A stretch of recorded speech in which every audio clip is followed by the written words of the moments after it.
አማራ ፋኖ የህልውና የማንነት ጥያቄ ምን ጊዜ ማየት ያለባችሁ ከዚህ ከሁለት ነገር ነፃ ነው። ነፃ ነው ስንል ለሃይማኖት ነው የምንዋጋ የሚሉ አሉ። አንዳንድ ጊዜ በሞባይል እንትናቸው ምሰማ አለ። አንተ የአማራቷ ልጅ የክርስትናዋ ልጅ እንደዚህ ምናምን አቤት አትበለው እንደዚህ በለው ጋላ ምናምን ይላል። እስላም እንደዚህ ምናምን ተንኮል ነች። እንመነጠል ነው ያዙት ወደው አይደለም ተንኮል። እስላሙ እዛ ወሎ የሚታገለው ምንድነው? እኛ እዚህ የምንታገለው ምንድነው? አያችሁ ተንኮል ነች። ሆነ ብላ ሴራ የተሰራች ነች። ልክ አማራ በቃ ራሱ ብቻ ኢትዮጵያ እንደመሰረተ ባንዲራ ሲታይ የአማራ ነው ይላሉ። ባንዲራ የአማራ ነው? የአማራ ነው ባንዲራ አይደለም፣ ኢትዮጵያ ነው። ምኒልክ ብቻውን ነው የተዋጋው? ብቻዬን ጻፉኝ አለ። አያችሁ። ስለዚህ ይሄንን ነው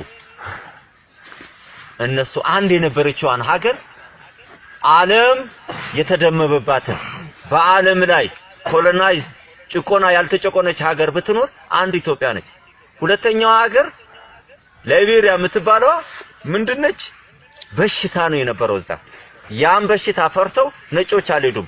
በውጊያ አይደለም የቀረችው በሽታ፣ የዝንጀሮ በሽታ የሚባል አለ፣ የዝንጀሮ ፈንጣጣ። ያንን ፈርተው ቀሩ። ኢትዮጵያ ግን ተዋግታለች። ስትዋጋም 500 ዓመት ምናምን የተዘጋጁበት አውሮፓኖች፣ ኢጣሊያን ብቻ አይደለም። የነናዚ አካሄድ ሁሉ ይሄን ነበር። እስራኤል ሁሉ እኮ ኢትዮጵያ መጣለው ብላ ነበር እኮ። ኃይለ ሥላሴ ነው የከለከለው መሬት ሲጭን ብሎ። በፍጹም ነው ያሉት። አያችሁ እንደዚህ አይነት መሪዎች ነበሩ። ትላንትና የሰውን መብት ፍትህ ሲጠብቁ የነበሩትን ፍትህ አልጠበቁም ይላሉ። ትላንትና ወንድ ልጅ ብልቱ ሲቆረጥ በፍጹም አይቆረጥም፣ የሰው ባሪያም አይኖርም ያሉትን ምኒልክ ስለተቃወሙ ገደለን ጨፈጨፈን ብሎ የነ ምኒልክ የሰሩት የአድዋ በዓል ቀርቶ ትላንትና ጦቴን ቆረጥከኝ የሚለው አኖሌን ሐውልት ለብቻው ቆሟል። የነ ምኒልክ ፈርሷል።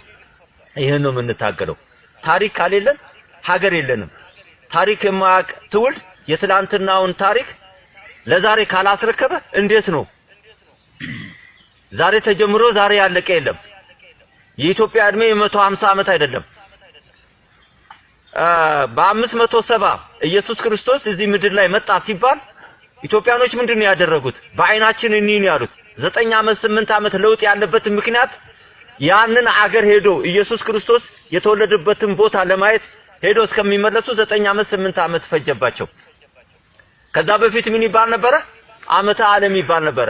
ለምን? የታየ ነገር አልነበረም። ከዛ በኋላ ምን መጣ? መተው ዓመተ ምህረት ሀ ብለው ጀመሩ። ያንን በዓለም ላይ ያልታየውን 12 ወር የተባለውን 13 ወር ነው ያደረጉት። የዛን ጊዜ የዓለም ምሁሮች ያላመጡትን እስካሁን ያልደረሱበትን ኢትዮጵያ 13ኛ ወር አላት። አለመታደል ሆኖ 13ኛ ወር ደሃ ስለሆን ገንዘብ አይሰጠንም። ያንን ሊያጠፉብንም ይሯሯጣሉ። እስካሁን ድረስ 13ኛ ወር ከምን ተቀንጭባ ከምን ተደርጋ ከምን እንደመጣች የዓለም ሳይንቲስቶች አሁን የደረሱበትን ደረጃ ጭምር አላመጡትም። ኮምፒውተር በዓለማችን ላይ የ1 ሚሊዮንን ሰዎች የሚሰሩበትን አንድ ኮምፒውተር ይሰራል ይባላል። ይሄን ሊያመጣው አልቻለም። 13ኛ ወር የኛ ሀብት ነች። እቺን ሊያጠፋት እየፈለጉ ነው። ግዕዝ የአማራ አይደለም። ግዕዝ ቋንቋ ውስጥና አፈቅርሃለሁ የለም፣ እወድሻለሁ የለም፣ የወንድ ብልት ስም የለም፣ የሴት ብልት ስም የለም፣ ጡት የለም፣ ምናምን የለም፣ ምን ቆሻሻ ማለት የለም። የሃይማኖት ቃል ብቻ ነው አሉ። እግዚአብሔር ፍራ ብቻ ነው ያለው እዛ ላይ። በእንግሊዘኛ እግዚአብሔር ፍራ የለም፣ በኦሮምኛ እግዚአብሔር ፍራ የለም፣ በአረብኛ እግዚአብሔር ፍራ የለም፣ በጉራግኛ የለም፣ በአማርኛ የለም። ለምንድን ነው ግዕዝን የሃይማኖት ቋንቋ ነው ያሉት? እንዴት ማለት ነው? ይሄ የኛ ሀብት ነው። የኢትዮጵያ ልዩ ተስጦ የተሰጠን ቋንቋችን ነው። ግን እንዳንጠቀምበት ተደርጎ ጀርመን ውስጥ ትልቁ ክፍያ ያለው የግዕዝ ቋንቋ ነው። ይሄ ሁሉ ነው ጎበዝ። እንደ አይጥ ነው የሞጦሞጡት። አይጥ አንድ ሱቅ ሲገባ ስኳሩን ይነካል፣ ሳሙናውን ይነካል፣ ጨውን ይነካል፣ ሃይላንዱን ይበሳል። እንደዚህ ነው ያደረጉት ሁሉንም። የኢትዮጵያን ታሪክ በእንደዚህ አይነት ነው ሊያጠፉ የፈለጉት። የ150 ዓመት ነው ማለት ጎበዝ ኢትዮጵያ ቅድም ያልኳችሁ ከ570 ዓመት ዓለም ከምንለው ጀምረን ስናያት መቁጠር ይቻላል። የ5000 የኑህ ዘመን የሚባል አለ። የት ሄደ ያውዱ? ነብዩ መሐመድ ሰለላሁ ዐለይሂ ወሰለም ኢትዮጵያ ውስጥ ሙስሊሞችን ሲልኩ የነበረበት ያንን የተቀበለው ማን ነው? ነጋሺ ነው? አማራ ነው? ለመኮፈስ አይደለም፣ ታሪክ ነው። ለዚህች ሀገር ኢትዮጵያ ስትባል የሚሞተው መጀመሪያ ቅድሚያ አማራ ነው። በወሎ፣ በሸዋ፣ በጎንደር፣ በጎጃም ስንት ሰራዊት ነው የዘመተው? 127000 ሰራዊት ነው የዘመተው አማራ። እንደወጣ አልተመለሰም። ያ ሰራዊት የሞተው ሞቶ የቀረው ጡረታ በወጣበት ምን ባለበት ጋምቤላዋን፣ ሶማሌዋን፣ ትግሬዋን እንደዚህ አገባ፣ ወለደ፣ ከበረ። ዛሬ ምን ተባለ? የዛ ትውልድ የወለዳቸው የልጅ ልጆች መሬት ወራሪ ተባሉ። መሬት ሊወሩ አይደለም ሄዶ መሬታችን ተወሮ ነበር። የት ነበሩ? ጣሊያን እንደዛ ሲፈነጭ በአንድ ቀን 30000 ሰው ኢትዮጵያ ውስጥ ሲገደል የት ነበሩ? እነ ምኒልክ ከሸዋ ከወሎ ከጎጃም ከጎንደር ብሎ ወሬው ላይ እንገናኝ ወስሪተ ያገኘው እንደሆነ ማርያምን አልምርም ሲል የት ነበሩ?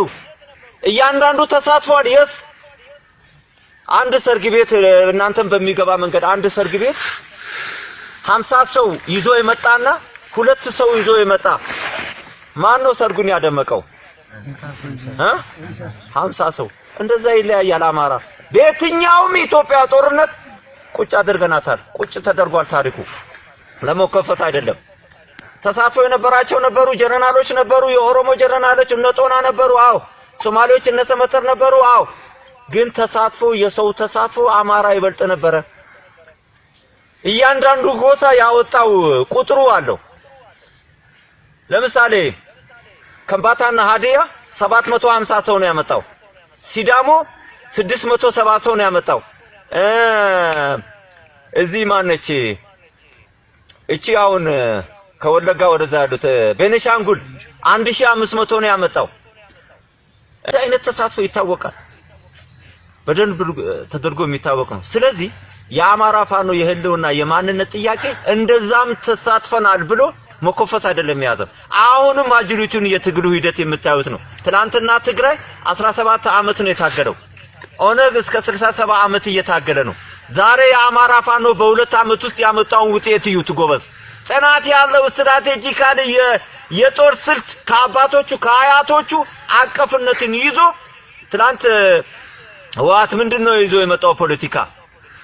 ኤርትራን አስገነጥላለሁ የሚል ነበረ። ራሴ መገነጣላለሁ የሚል ነበረ። አማራ ብሎ ያውቃል? አሁን ብሏል። አማራ አስገንጣይ ገንጣይ ይሉታል ነው። አማራ ከኢትዮጵያ እናስገነጥላለን ወይም ለብቻችን መንግስትን መሰረታለን የሚል ሐሳብ አለው? የለውም። ኢትዮጵያዊነትን ነው የሚዘምረው። ከዚህ አንፃር ነው። ስለዚህ ለዚህ ዝግጅነት እናንተ ምን መሆን አለባችሁ? እስቲ በአንድ ድምጽ አንድ መሆን አለ። አንድ ካልሆንስ ጎበስ ትላንት የሞቱት ወንድሞቻችን ደም ትላንት መርቀው የላኩ እናቶች ይታዘቡናል። ታሪክ ይበላናል። ይሄን ትግል ደግሞ ማሸነፍ አለብን። ይሄን ትግል የምናሸንፈው እኛ በወሰንነው አይደለም፣ መሪዎቻችን በሚሰጡን። መሪዎች እነዘመነ ብቻ አይደለም፣ እነዘመነ ከዚህ ውስጥ ልጅ መሪ እንዲወለድ አድርገዋል። ከናንተ ውስጥ የወጡ አመራሮች አሉ። እነዚህን አመራሮች በአግባቡ መጠቀም አለባችሁ።